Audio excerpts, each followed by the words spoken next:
화질이 좀 안 좋긴 하지만 지금 보시는 사진, 황무지 같은 척박한 땅인데요. 또 하나의 사진을 더 보여드릴게요. 이번에는 푸른빛의 사진. 놀랍게도 앞서 보여드렸던 곳과 지금 이곳 같은 곳을 찍은 겁니다. 그런데 더 놀라운 건 이 척박한 땅을 초록빛으로 바꾼 사람, 많은 사람이 아닌 단 2사람의 힘이라는 거예요.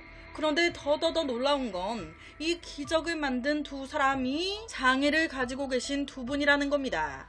양팔이 없는 지체 장애를 가진 자원치라는 분과 그리고 시각 장애가 있는 자하이샤, 이 2분이 힘을 합쳐 무려 15년 동안 만들어내신 거라고. 양팔이 없는 자원치가 나무를 지을 장소를 딱 정하면 그 다음에 시각장애가 있는 자하이샤가 땅을 파고 묘목을 심으면서 말 그대로 서로의 눈과 몸이 대주면서 기적을 만든 거예요. 이 2분은요 총 3만 제곱미터의 크기로, 그러니까 축구장 약 4개를 붙여놓은 크기, 엄청난 크기죠. 여기에 약 5천여 그루가 넘는 나무를 심었습니다. 엄청나죠? 이 2분은요 2002년도부터 이렇게 이곳에 나무를 심기 시작했는데 처음엔 쉽지 않았대요. 초기에는 계획은 했지만 묘목을 살 돈이 없었던 거예요. 그래서 2분은 나뭇가지를 꺾어 땅에 심기 시작했습니다. 그렇게 약 800그루의 나뭇가지를 땅에 심는데 성공하지만 800그루 중 살아남은 건 단 2그루 뿐이었다고. 하지만 2사람은 여기서 포기하지 않아요. 양동이가 달린 막대기를 턱과 어깨에 끼고서 매일매일 나무를 심고 또 심었습니다. 그렇게 15년이 지나자 황무지였던 이곳이 새파란 초록숲으로 변한 거예요. 이들의 땀과 노력이 만든 결과죠. 생활보조금과 장애인 수당으로 받는 36만원이 이분들의 1년 생활비 전부라고 합니다. 하지만 이분들은 숱한 고난과 피땀으로 만들어낸 숲이기에 심은 이 나무를 절대 베어다가 팔지 않는다고. 이제는 또 다른 곳을 변화시키기 위해 다른 황무지 개척을 준비하고 계신다고 하는데 엄청 대단한 분들이시죠. 장애가 있음에도 불구하고 되게 큰 일을 해내신 분들. 이 이야기에서 이분들에게 배울 게 많은 것 같습니다. 또 하나의 이야기가 있습니다. 2017년 7월 8일 미국 플로리다주의 파나마 시티 해변이라는 곳으로 피서를 떠난 로버타 우르슬리. 그녀는 이곳에서 그녀의 엄마와 그리고 남편 그리고 2 아들과 조카까지 가족들과 함께 행복한 피서를 보내고 있었어요. 그런데 이때 어린 2 아들이 조류에 휩쓸려 바다에 빠지는 사고가 발생했습니다. 당시 이 모습을 본 엄마 우르슬리는 만류하는 사람들을 뿌리치고 바다로 아이들을 구하기 위해 뛰어들었습니다. 그리고 후에 이 상황을 알게 된 남편과 그녀의 어머니, 조카들까지 모두 가족을 구하기 위해 다 바다에 뛰어들었어요. 그런데 거센 조류 물살에 이 우르슬리 가족 모두가 바다에 휩쓸려 빠져버린 거예요. 의식이 점점 흐려지는 일촉즉발의 상황. 이때 갑자기 무언가가 이 우르슬리 여성을 잡습니다. 그것은 바로 서로 손을 잡고 만든 인간 로프였어요. 대단하죠? 이렇게 많은 사람들이 하나가 돼서 도와준 덕에 이 우르슬리 가족들은 한 명도 빠짐없이 모두 구조가 됐습니다. 이게 어떻게 된 거냐면 당시 물에 빠진 이 가족들을 본 제시카와 데릭 이 부부가 기지를 발휘해서 당시 소리 막 지른 거예요. 여러분 서로 손과 팔을 잡으세요. 이렇게 만들어진 인간 로프의 길이가 무려 60m 이상이었다고 합니다. 정말 많은 사람들이 도와준 거예요. 손을 맞잡은 사람들만 무려 40명 이상이었다고 하는데 정말 자칫 잘못하면 큰일 날 사고였는데 이 사람들이 모여서 정말 한 가족을 다 구한 거예요. 이런 거 보면 아직 우리 세상 살만합니다.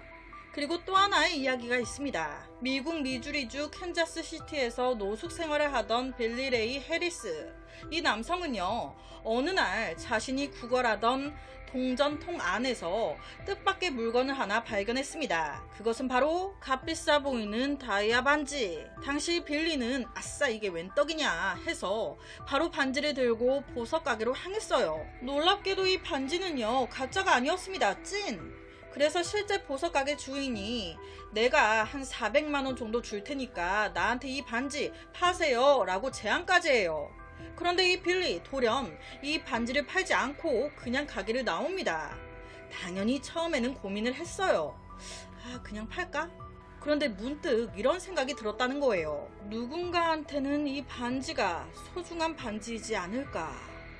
나중에 찾으러 올 것 같은데 가지고 있는 게 낫지 않을까? 당시 예비 신부였던 사라 달링, 이 사라 여성은요, 며칠 전 거리에서 구걸하는 노숙자 빌리를 보고 안타까운 마음에 자신의 지갑을 탈탈 털어 빌리의 구걸통에 넣어줬습니다. 그런데 이때 그만 본인의 결혼 반지까지 다 넣어버렸던 거예요.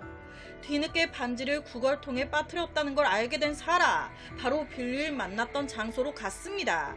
그런데 이 무슨 하늘의 장난인가? 그녀가 딱 빌리를 만나러 왔을 때 이때 빌리 반지 판다고 보석 가게에 있었던 거예요. 그래서 서로 못 만났어. 어떡하지? 그녀는요, 절실한 마음으로 다음날 한 번 더 빌리가 있던 곳으로 가봅니다. 그런데 딱 이때 반지를 들고 주인을 기다리고 있었던 빌리를 만난 거예요. 당시 사라와 그녀의 남자친구는요, 이 빌리의 정직한 마음에 큰 감동을 받았습니다. 아니, 보통 노숙자면 이거 그냥 팔아버렸을 텐데 너무 고마웠던 거예요. 이 고마움을 갚아주고 싶어. 착한 사람은 복 받아야지. 그래서 사라와 그녀의 남자친구는 빌리를 위한 모금 활동을 시작합니다. 그런데 이게 또 하늘이 도와줘. 놀랍게도 이 모금 단 3개월 만에 19만 달러, 당시 우리나라 돈으로 2억 정도가 모인 거예요. 3개월 만에 2억. 사라와 남자친구 또한 이거 꿀꺽 안 합니다. 빌리도 꿀꺽 안 했잖아. 우리도 주인한테 돌려줘야지. 그대로 다 빌리한테 줘요. 그러니까 만약 빌리 보석 가게를 찾았던 그때 주인장 말대로 반지를 400만 원을 받고 팔았다면 거기서 그쳤겠죠. 하지만 이때 빌리 정직함을 지킨 덕에 생각하지도 못했던 2억이 생긴 거예요. 2억이. 이뿐이게요. 더 대박인 게요. 당시 사건이 알려지면서 빌리가 미국의 유명한 아침 방송에 출연하게 된 거예요. 그러면서 이 제작진의 도움으로 우연히 연락이 끊겼던 가족들과 16년 만에 재회를 하게 된 겁니다. 와, 가족을 찾은 거예요. 정직한 마음이 만든 기적이죠. 와, 그래서 오늘은 추석이기도 해서 훈훈한 이야기를 들려드리고 싶어 준비한 장애를 가진 두 남자가 만든 푸른 숲에 대한 이야기, 여러 사람이 하나가 돼서 한 가족을 다 구한 인간 로프 이야기, 그리고 정직함이 만든 기적에 대한 이야기를 가지고 왔습니다.